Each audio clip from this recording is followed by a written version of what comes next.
옛날 옛적에 숲가장자리의 작은 집에 노인과 노인이 살았습니다. 그들의 삶의 모든 것이 논쟁 중이었고 한 가지만 빠졌습니다. 노인과 할머니는 자녀가 없었습니다. 노인이 작은 남자의 모양으로 진저브레드를 구워달라고 요청했을 때 노파는 헛간을 들여다보았고 밀가루가 거의 남지 않았습니다. 그녀는 그릇을 가져다가 상자를 따라 문지르고 바닥을 따라 쓸어 넘겼습니다. 그리고 소수의 밀가루 2줌이 모였습니다. 노파는 반죽을 사어 크림으로 반죽했고 진저브레드를 탁자 위에 올려놓을 때 그것을 가져다가 팔, 다리, 머리가 있는 작은 남자의 모양으로 만들었습니다. 그리고 오븐에 넣으십시오. 잠시 후 노파가 와서 진저브레드가 구워졌는지 확인하고 그것을 창가에 올려 식혔습니다. 진저브레드맨은 씻고 누워 있었지만 갑자기 일어나 집에서 가능한 한 빨리 뛰었습니다. 창에서 벤치로, 벤치에서 바닥으로, 바닥을 가로질러 문을 가로질러 문지방을 뛰어넘어 현관으로, 현관에서 안뜰로, 안뜰에서 문까지 멀리 더 멀리. 노파는 남편에게 전화를 했고 둘 다 남편을 쫓아갔다. 그러나 진저브레드맨을 잡는 것은 그렇게 쉽지 않습니다. 이제 그는 이미 농민들이 농작물을 타작하는 밭에 도달했습니다. 지나가는 진저브레드 남자는 이미 노파와 노파 모두에게서 도망쳤다고 외쳤다. 농민들은 이 말을 듣고 그를 따라갔다. 그러나 아무리 빨리 달려도 그를 따라 잡을 수 없었습니다. 진저브레드 남자가 잔디 깎는 기계들이 풀을 깎고 있는 들판으로 달려갔습니다. 지나가면서 그는 이미 노파와 농민에게서 도망쳤다고 외쳤다. 그리고 그는 그들에게도 쉽게 달아날 것이다. 잔디 깎는 사람은 그런 조롱을 참을 수 없었습니다. 모두 진저브레드맨을 쫓아갔습니다. 가능한 한 빨리 달리지만 따라 잡을 수는 없습니다. 그리고 작은 남자를 만나기 위해 함소가 걷고 있고 그는 이미 늙은 여자, 노인, 농부 잔디 깎는 기계로부터 도망쳤으며 그녀도 쉽게 도망쳤고 외쳤습니다. 소는 화를 내고 진저브레드맨을 쫓아갔습니다. 그는 따라 잡을 수 없습니다. 그리고 그를 만나기 위해 되지. 작은 남자는 그가 이미 늙은 여자와 노인, 농부 잔디 깎는 기계, 소에서 도망쳤다고 외쳤습니다. 그리고 그는 그녀에게서도 쉽게 달아날 것입니다. 돼지가 비명을 지르고 뒤를 쫓았습니다. 그녀 많이 따라 잡을 수 없었습니다. 그녀는 너무 뚱뚱했습니다. 진저브레드맨이 길을 따라 달리고 토끼가 그를 만납니다.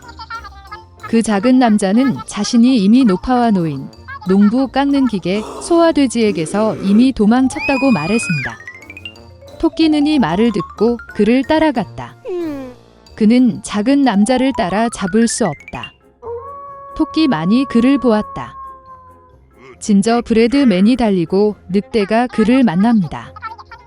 그리고 그 작은 남자는 그가 이미 늙은 여자와 노인, 농부 풀 깎는 기계, 소, 돼지, 토끼에서 이미 도망쳤고 대답했습니다. 그도 쉽게 도망칠 것입니다. 늑대는 으르렁거리며 진저브레드맨을 향해 달려갔고 그는 피하고 최대한 빨리 달렸습니다. 늑대만이 그를 봤어요. 진저브레드맨이 달리고 있고 거대한 곰이 그를 만나고 있습니다. 그의 작은 남자는 두려워하지 않았지만 그가 이미 늙은 여자, 노인, 농부 잔디 깎는 기계, 소, 돼지, 늑대에서 도망쳤고 외쳤습니다. 그리고 그는 쉽게 그에게서 도망칠 것입니다. 사나운 곰이 그의 발을 밟고 뒤를 쫓았습니다. 그러나 곰은 빠른 진저브레드맨을 따라 잡기에는 너무 느렸습니다. 진저브레드맨이 달리고 여우가 그를 만난다. 여우는 매우 교활했지만 작은 남자는 이것을 몰랐습니다. 그러므로 그는 습관적으로 노파와 노인, 농간 기계, 소, 돼지, 곰에서 이미 도망쳤고 외치기 시작했습니다. 그는 너무 쉽게 그녀에게서 도망칠 것입니다. 여우는 끝을 듣고 그녀가 아주 늙었고 아무것도 듣지 못했다고 말했습니다. 그녀는 작은 남자에게 더 가까이 다가와 그것을 반복해달라고 요청했습니다. 그녀의 어리석은 진저브레드맨을 따르고 다시 자랑하기 시작했습니다. 여우는 끝을 듣고 여전히 아무것도 듣지 못했다고 말했습니다. 그녀는 그 작은 남자에게 더 가까이 다가가 다시 반복해달라고 요청했습니다. 진저브레드맨은 동의했고 그때 오직 여우가 그에게 끼어들었을 때 새로 시작했습니다. 그리고 그것을 먹었습니다. 그리고 진저브레드맨은 더 이상 자랑하지 않습니다. 한데 도시에는 이웃에 2명의 가난한 아이들이 살았습니다. 카이와 게르다는 남매처럼 서로를 사랑했습니다.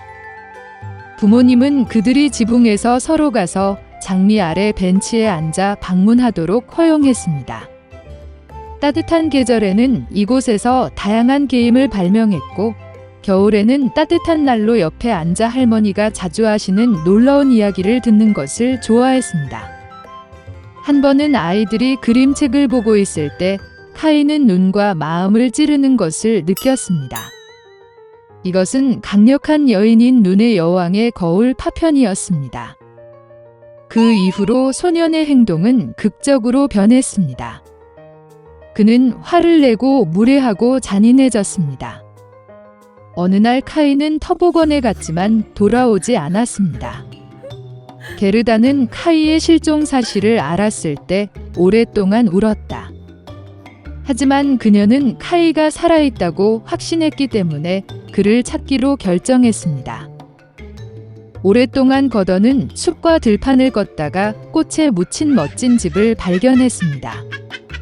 안주인이 그녀에게 나왔습니다. 그것은 큰 밀짚 모자를 쓴 늙고 오래된 마법사였습니다. 노파는 게르다를 정말 좋아했기 때문에 불쌍한 소녀를 홀리게 하여 영원히 함께 떠났습니다. 거더는 여행의 목적을 잊고 친절한 여주인의 멋진 정원에서 많은 시간을 보냈습니다. 우연히 장미를 보고 카이를 기억하고 마법에서 깨어나면 길을 갔다. 도중에 거더는 크고 똑똑한 까마귀를 만났습니다. 그는 그 소녀에게 결혼을 앞둔 공주를 안다고 말했고 그녀의 약혼자는 카이와 매우 흡사해 보였다. 까마귀는 게르다를 데리고 가기로 했습니다.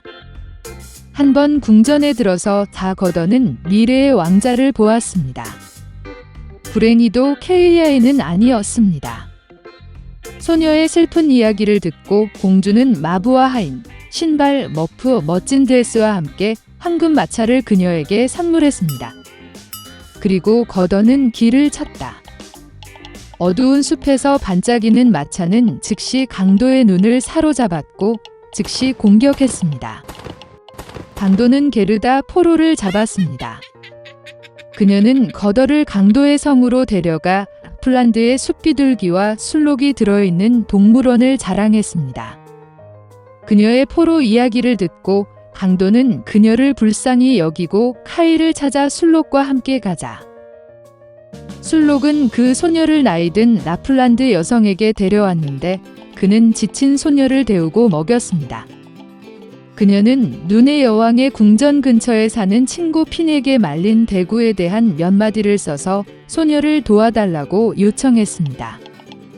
그녀는 게르다에게 카이의 나쁜 행동의 원인은 그의 마음과 눈을 치는 거울의 파편이며 따뜻한 사랑의 마음의 힘에 얼음이 녹지 않는다면 결코 갖지 않을 것이라고 설명했다. 눈 여왕의 궁전으로 거더는 혼자 갔다. 아무도 감히 강력한 여인의 집에 접근하지 못했습니다. 그녀는 매우 춥고 무서웠습니다. 성에서 자신을 발견한 거더는 그가 얼마나 춥고 황량하고 죽었는지 놀랐습니다. 곧 그녀는 완전히 파랗게 변하고 추위에 거의 검게 변한 카이를 발견했습니다. 소녀는 구석에 앉아 빙원에서 영원이라는 단어를 배치하려고 했습니다. 이 경우 그는 전 세계와 눈의 여왕의 선물로 새 스케이트 한 쌍을 받았을 것이기 때문입니다. 게르다는 카이에게 달려가 그를 꽉 안고 울었다. 그녀는 뜨거운 눈물로 소년의 마음에 박힌 가시를 녹였다. 집어든 카이도 울기 시작했고 두 번째 조각이 눈물과 함께 그의 눈에서 흘러나왔다. 그들은 서로 만나서 얼마나 기뻤습니까? 그러나 기뻐할 시간이 없었습니다. 눈의 여왕이 돌아오기 전에 그들은 얼음 궁전에서 나와야 했습니다. 카이와 게르다는 마침내 눈의 여왕의 왕국에서 나왔을 때 그들은 서둘러 집으로 돌아갔다. 돌아오는 길에 그들은 거더의 수색을 도운 모든 친구들을 만났습니다. 집에서 가장 좋아하는 피는 장미가 그들을 기다리고 있었고 일어난 모든 일은 곧 무거운 꿈처럼 잊혀졌습니다.